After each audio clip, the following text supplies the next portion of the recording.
Samantala, mga labi ng Pangasinenseng namatay sa Israel, hindi pa rin nakikita ng kapatid na isa ring OFW roon. May report si Jasmine Gabriel Galban ng GMA Regional TV, One North Central Luzon.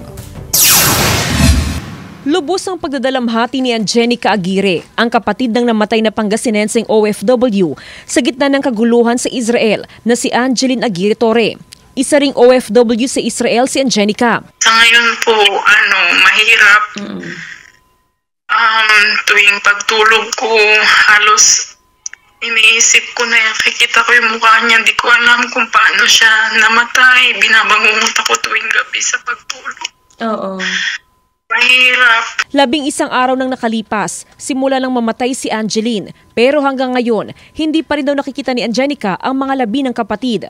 Hindi raw siya uuwi ng Pilipinas hanggat hindi nakikita ang mga labi ng kapatid. Wala pa po ultimo embassy po dito, Philippine Embassy, wala pa pong idea kung nasaan kasi nag-aantay din po sila para kahit po paano ma-arrange na po yung dapat ayusin.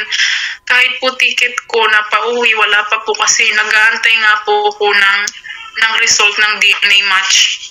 Personal na tumawag sa kanya si Pangulong Bongbong Marcos Jr. para ipaabot ang pakikiramay. Samantala, kasalukuyan ng tracking ng Migrant Desk ng Pangasinan Public Employment Services Office sa 4,200 Pangasinenseng OFW sa Israel. Samantala, problema ng mga OFW kung magiging legal bang pag-alis nila sa bansang Israel kahit hindi pa tapos ang kanilang kontrata sa trabaho. So karamihan po kasi ng tanong ng mga OFWs doon ay kung makakasuhan lang ba sila ng abandonment kung sakaling umalis sila sa kanilang employer.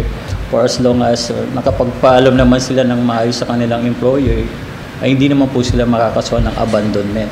Mula sa GMA Regional TV 1 North Central Luzon, Jasmine Gabriel Galban, nagbabalita para sa GMA Integrated News.